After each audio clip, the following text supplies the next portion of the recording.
All right, guys. I have Kobe with me. Kobe, this is our Saturday team call. Everyone gets on to plug in and get some training. Excited about today is because we have one person that was on is Alethea. She's a brand new agent on, and she's been doing, final expense sales and helped 30 families her first month. And then you're 3 weeks in, you're doing IUL sales and you helped 50 families in your first month, right?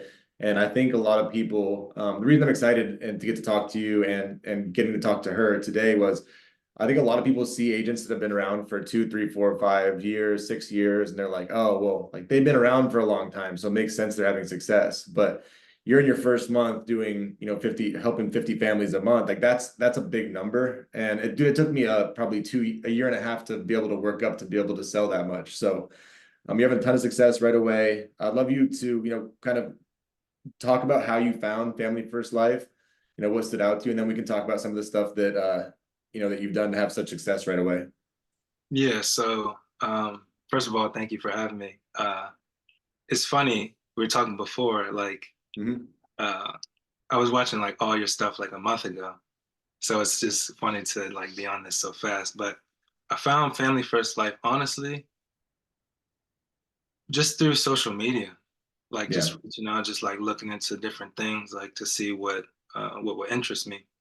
And I saw how crazy the opportunity was. And it was honestly like I kind of didn't believe it at first. I was like, Yeah. okay, you're telling me because you see so many people that come in and just have so much instant success, and then you talk about the opportunities on the back end, and it's like, nah, this can't be this can't be real, right?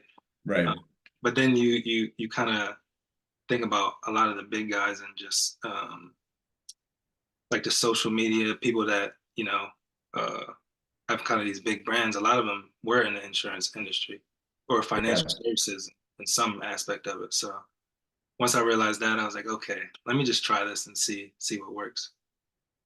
Yeah, man. I've talked to a lot of people, and we've referenced Erin a few times on this on our trainings. She was the chief revenue officer for Ethos, who talked about like getting into sales after she graduated Harvard Business School. But like a lot of people I've met who ran big companies or worked in big companies, they all started in sales, and that's because sales is where all the revenue is generated, right? So it helps them really understand if your goal is to end up running a big company or just be a really good salesperson, like sales is where the money's made. So you understand where the revenue comes from, which I think is a really cool perspective to have. So before this too, I think your backstory is kind of cool. So you played Division I basketball. Where did you play at? I played at Niagara, so I played at Okay. two Division I school or two Division II schools. Mhm. Transferred twice, and then I ended up at Niagara University. Yeah. And then after that, you can go through, but you played in the G League, you played overseas for a little bit. And we were talking right before this, and you were like, I went through all this stuff, and then I just didn't really, it wasn't as fulfilling as you thought it was going to be, right? And I imagine when you were 18, you didn't think you'd be selling insurance. So like, what was that journey like going from like playing in the G League and then, wanting to play in the NBA, I would assume, and then going like, no, I need to do something where I can make, a real, financial, impact for myself and my family. Like, what was that process like? Yeah, so it was actually funny how I got to the G League anyway. That's kind of a long story, but being in G League was a good experience. I was only there for, a cup of coffee, so it Yeah. was only a couple games, so it wasn't nothing crazy. But it was funny looking and sitting on the bench. I don't know if you played 2K before, but Yeah. when you're like in the my player mode and you're like looking and you're watching the court, that's kind of like what it felt like. It was funny. Um, but yeah, I played there for a couple games, went and played in another league, and then that next season I played in Portugal. Mhm. And yeah, we were talking before. It's like my whole life goal was to be a professional basketball player.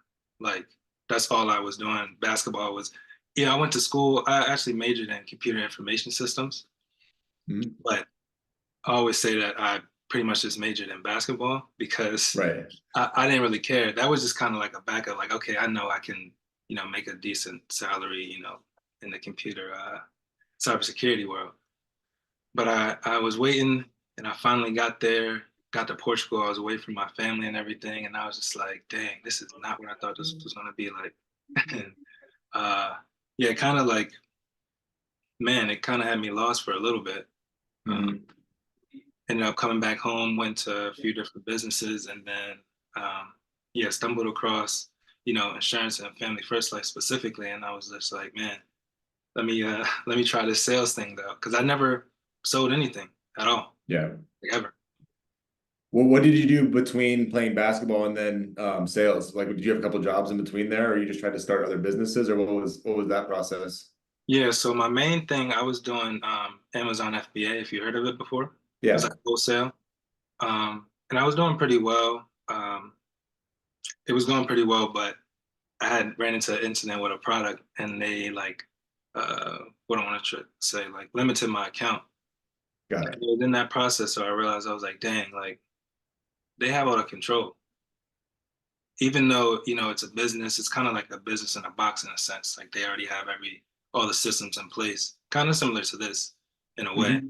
except, we have control here. Like there was, anything happened, they can, hold your money, they can hold your products. So I realized that I needed like something that has some control over. Yeah. So I kind of had to make a shift. And then, like you said, we were talking before this because I was curious how we ended up, here. We ended up on Jake's team, and you said you were kind of getting started. You dialed for final expense a while back. You're like, dude, I don't really, this isn't really what I want to do. And then you saw Jake talking about, doing IUL business. Why? And I think it's important too. Like probably 5 years ago, 3 years ago, even we did final expense and term insurance pretty much exclusively, right? Mhm. And then as a company now, like I feel really good about going, like, if you want to sell final expense, I can plug you in term, I can plug you in mortgage protection. You want to sell IULs, annuities, like we do everything now in the life space. Mhm. Which is cool because it gives us a lot of flexibility as a company. But you were like, no, I don't necessarily want to do this one, but I want to sell like IUL business. Like, what stood out about that was more appealing to you that you were like, I want to jump full in and learn that business, and this is the product line that I want to sell here. Yeah, I dialed final expense for like a day. It was so boring to me. Like the Yeah, conversation was so boring. I'm just like, man, like I don't know. I don't know how to explain it. Nothing against it. I see people do well doing all three, really, mortgage yeah. protection, final expense, IUL. I just like the IUL conversation in general. Mhm. Just talking about retirement and helping people with retirement, especially I think people got privy to it after like 2020. Yeah. And actually, even well, I'll say someone close to me um, had pretty much all their retirement in a 401k. Mhm. And the issue is once you're about to retire, it's only a couple years from retirement, and the stock market drops 50%, let's just say, you lose half of your retirement. Now you're like Yeah. in a shuffle, in a scramble. So I kind of seen that firsthand, and that kind of like made me want to learn about IULs, see how I can kind of help annuities and kind of play some defense as well, because I think that's important that people don't really understand. Yeah, that one thing that was cool. I met a CEO of an insurance carrier, and Mhm. they told me they were like, "Hey, the insurance industry is awesome. As far as IUL, whole life, annuities, it's amazing because it's the only industry where you can provide guarantees to your clients, like guaranteed floor to your clients. Everything else that people do, and people should do everything, right? Like people should have 401ks and IRAs and stocks and bonds and annuities. And like people should have a well-rounded retirement. I asked him, I was like, got it. Like you own a company that sells, IUL and whole life. And he was like, don't get it wrong. Cause he's like 50. He's like, I have stocks and equities and I have my 401k through work and I have all these things, but it's a really good part of a well-rounded retirement. Mhm. And IUL offers, the part I think that people forget about sometimes, or not forget about, but they gloss over is it does have life insurance, which is important, and it has living benefits, right? I was Mhm. on with a newer agent earlier today, and they were like, "How do I explain like why they have to pay the cost of insurance?" I was like, "No, you're looking at it like it's a bad thing. Like they get $500,000 life insurance with this, and they're going to build cash value. Mhm. And if they get sick and have a chronic critical terminal illness, then they have the living benefits get turned on, and they can access that money too." So I think that's part of it where people like the tax-free retirement part is awesome, the floor is awesome, but people also forget to talk about the other parts of the policy, right? Mhm. It's like a Swiss Army knife, really. Exactly. You can kind of, you know, take on the retirement aspect of it. You could take on the death benefit, leave something to your family, and it's Yep. really like the only, like you said, it's like the only way you can kind of have some type of living benefits. Um, Yeah. so it kind of like tackles all three right there, and that alone should. I mean, I feel like the product sells itself. you can explain it like simply, Yeah. uh, you're really just looking for the right person in the right mindset, and I feel like it's kind of like an easy connection. Absolutely. Yeah. That's like you talked about, just figuring out the right person and the right mindset looking into that. So to do 50 families your first 3 weeks, like what are you doing? How many leads are you getting per week? And Mhm. then what does your schedule look like to be able to, put up the kind of numbers you've been able to put up right away? Because it's not like you just roll out of bed and are working an hour a day and making a bunch of money, right? Like give everyone like how much you're investing in the leads and then what your work schedule looks like. So I'm doing 1,000 a week in leads. Mhm. I talked to Jake. I told him before I even started, I told him what my goals were. And this was honestly like my goal for the first month really was 40 families. And Mhm. we laid out like, okay, what do I need to do to get this 40 families? And we calculated it was like, okay, a thousand in leads spent a week. Then we talked schedule wise. And I mean, so my whole schedule, I wake up early. I've always woke up early to work out. So to me, I wake up, do some meditation, Mhm. pray, go to the gym, work out, come back here, eat, and then I'm dialing at 8 o'clock to. It depends. It depends on Yeah. how many people I get a chance to talk to. So I'll say, in a general sense, I'm dialing like 8 to around like 9 p.m. But Yeah. obviously, there's like breaks in between because I'm trying to catch people before work. I'm trying to catch them at lunch, and I'm trying to catch people after work. Because IUL is different than final expense. Most people in Mhm. final expense are probably retired, right? So they have a whole bunch of time. The people with IULs are still working. They own a business or they have a job. So these people don't have too much time. So it's like more like windows of time. Obviously, you're dialing throughout the day, but I'm trying to catch them. So I'll go Eastern, then I'll shift to Pacific, then or Central, then Pacific Yeah. for the morning. Try to catch them before work, then cycle back through lunchtime, cycle back through after. And I'm East Coast, so Pacific's not getting off until like maybe 7, 8. So if I Yeah. really want to dial, California leads, then I'm up at night. So Right. And so I'm glad you said that because I think a lot of people are like, oh, and I think some of the marketing towards working in life insurance is like, oh, this is the easiest business that there is in the world. And really it's a low barrier entry way to make a lot of money and to do really well. But like you're working 13 hours a day. Like that's what you have to do, especially when you're new, to be able to have the type of level of success and I'm glad you said that. I think some people are like, oh yeah, I'm just good.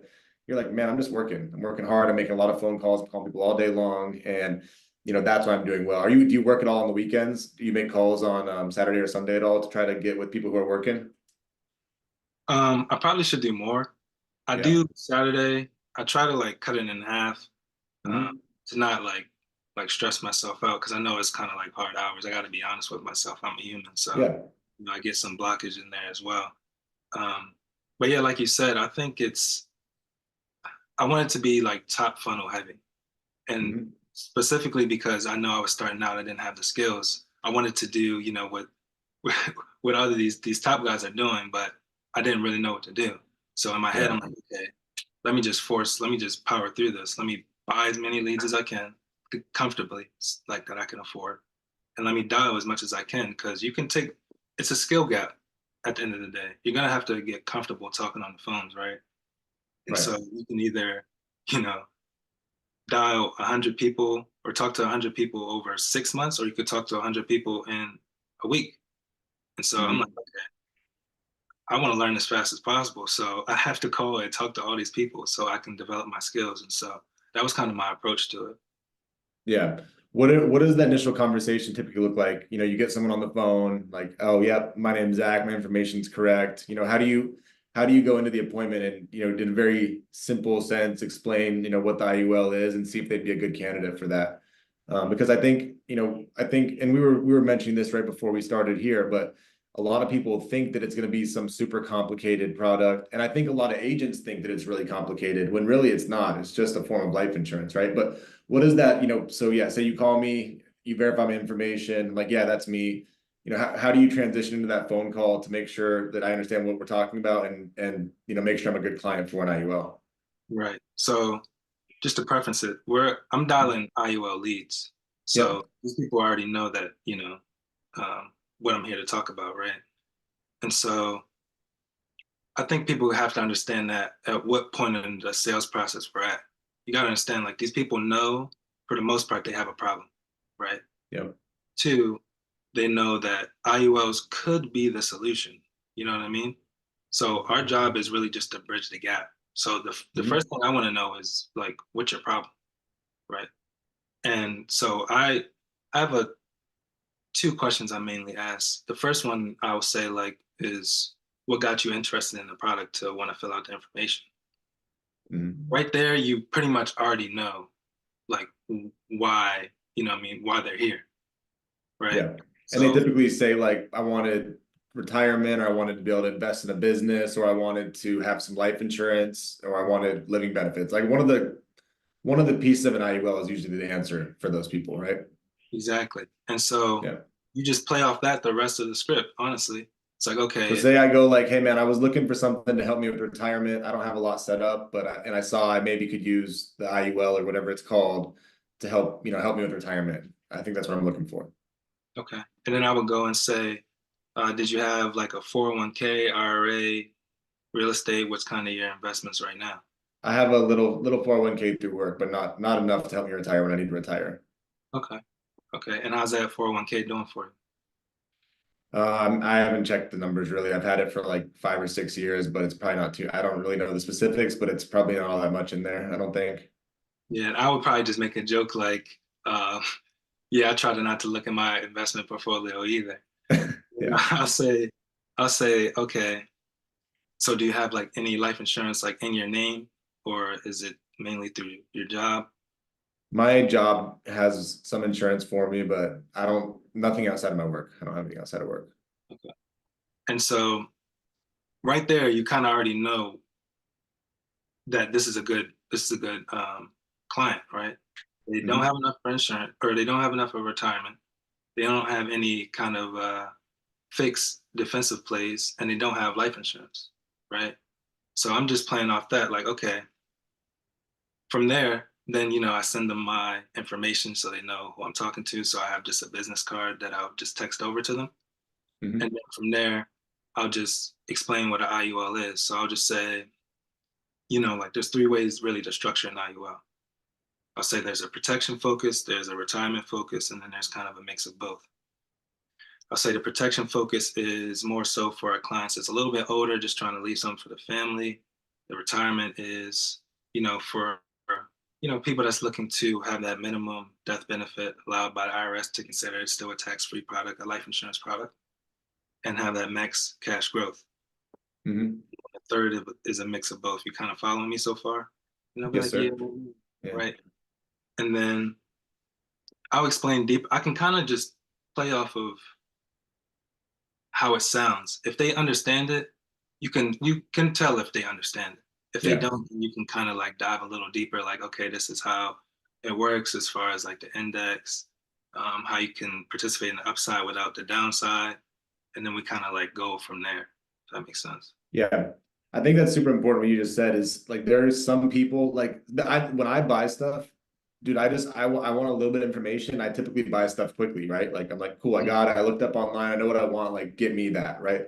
Mhm. Like when we bought a house, when we moved to Austin, like the first day we saw 5 houses. I was like, I like the second one. Like we're buying that one, right? But then there's other people, right, who will go like, no, I need to see every house and like all the school districts and all this and that and the property and all that stuff. And like you said, you have to pay attention to see like someone like me, you'd go through just the basics and I'd go, sounds good, man. I want to spend $1,000 a month. That fits my budget. And if you oversell me, I get annoyed. I'm like, dude, I don't care about the index. Can we just get this done? I'm busy. Mhm. Whereas there may be other people who are like, no, okay, so how does indexing work and how does this work? And those people you want to give more information to, right? I Mhm. think it's a really good point. I haven't heard anyone train on that in a long time, but you're doing a really good job of actively listening and then giving them as much information as they need and not bombarding them or giving them some sales pitch, right? Yeah, for sure. I mean, there's a guy, or help, yeah, 2 days ago, I think. I Mhm. was on a call with him for 2.5 hours, bro. Yeah. And he was question, question, question, question. And I was fine with it because if you want to know everything about it, I will tell you everything you want to know about it. But if you're, Mhm. like you said, if you're just ready to go, then, you know, then we're going to the illustration in the app right away. Like, there's no reason to set up an appointment if you know and you can feel that they're ready to go, if that makes sense. Yep. Just, hey, you have And extra 20 and minutes to you, fill this yeah. out. I would say you've developed a good base of knowledge just from talking to you. I can tell you have a good knowledge base for doing this 3 weeks. Like, what did you do for the people who are like, okay, I want to learn IUL? What are some tips you can give them for where you did a lot of the research and where you learned how to sell them and understand, how to answer the client's objections? Yeah, so I would say Jake helped me out with that a lot, first of all. Hmm. Um, and then two, the course that in Family First, I think it's Family First Life School. That Yeah, pretty the much, boot camp. yeah, it tells you like everything you really need to know. Like I think a Yeah, lot of people like overthink it. It's not that deep. Like we know what the product is. It's whole life essentially with um, better growth aspect to it, right? yeah, And so that's why I kind of structure the way my conversation goes. Is like, okay, I want to know why you're here. Once I know why you're here, then I can play off of that and okay, this is your problem. This is the solution to your problem, right? yeah, And so as far as the objections go, it's really as long as you can push the sale forward with a question, you know what I mean? I think you continue to go. So like yeah. a common objection I'll get up front, I'll say, so my initial opening line is like, hey Zach, I'll be like, Hmm. hey Zach, it's Kobi Nwandu. I'm just following up with your IUL request you made. Is this something you're still interested in? And they'll either say, Yeah, I think so. right. And Or then maybe. Yeah, right. And then yeah. I'll just go straight into it. I was like, okay, cool. So I'll either say, how much do you know about it or what you're interested in. If Hmm. they say like yes, but I don't have time right now, you have to explore if this is smokes like a smoke screen or do they really not have time? You know what I Yeah, mean? And you would say that like, okay, I just want to make sure like this is something important to you because I don't want to, go back and forth and if it's not something that interests you, we're not wasting time. They're like, oh yeah, I'm definitely interested, but I don't have time right now. Okay. hmm, Well, this was just going to be a quick 5-minute conversation just to see if I can help you in any way. And then I'll just keep going forward. hmm. I usually like to do like, I'll say like two. If they say it like 2, 3 times, I'm like, okay, maybe you can kind of hear, like you said, you can kind of hear it too. Like, okay, Yeah, I know if you're at work and you're busy, but I also know if you're just sitting back and watching, some television because, right. you know, I'm trying to figure out if you're like actually interested in this. That's why it's my Yeah, first question. Like, is this important to you? Or are you kind of like, you know, kicking tires? Like, what are you trying to do? That's right. what I want to know. You know what I mean? When the way you're approaching it's so not salesy, you're like, yeah, I know you're busy, my job's just to really figure out what we can even do for you. Are you able to talk for 5 minutes right now? A lot of people think this is gonna take an hour. So I have 5 minutes, I can go through everything with you and get you off the phone.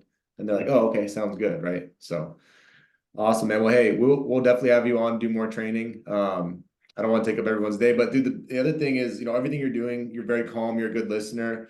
And the same thing Alethea said. She said she's from day one was spending $1,000 a week on leads and bumped it up to 1,500. Yours, same thing. New agent success right away. $1,000 plus a week on leads. I mean, you're just investing in your business and you believe in yourself and the system. So dude, I appreciate everything you're doing, how fast you're growing, and looking forward to watching this year. And like you said, you're gonna be on that cruise. I have no doubt about it, my man. Yeah, I need to appreciate it. The last thing I'll say Thank. is Yes, sir. Go ahead. the system already is in place. Like Family First Life has already built everything that you need to do. Just don't overthink it. Just go into it. Because Hmm. if you're trying to dip your toe, then you're gonna get dip your toe results, right? If you're Yeah, going all into it, then you're gonna get going all into it results, and you'll be working quicker. So I think a lot of people it's just yeah. a mental thing. Once you break those barriers, then you'll be good to go. I'm confident in it for sure. Yeah, dude, this is what I've been telling everyone lately. Because they're like, well, can I like do it part-time, like kind of play around with it? And I was like, look, if you treat this like a profession, it'll pay you like your professional. If you treat it like a hobby, it's probably going to cost you money like any other hobby would. Like you go golf on the weekends, you spend a couple $100 on a round, you get some drinks and some food and whatever, and you spend $500. If you treat this like a hobby and you buy some leads and work for 2 hours, like you're probably going to lose money long term. So treat it like a profession if you want to be paid like that, right? And I think that's exactly what you're saying, man. So 100%. dude, I know you're just getting started and I'm looking for, I think you're gonna have a big year. Appreciate you, man. Appreciate you too, Zach.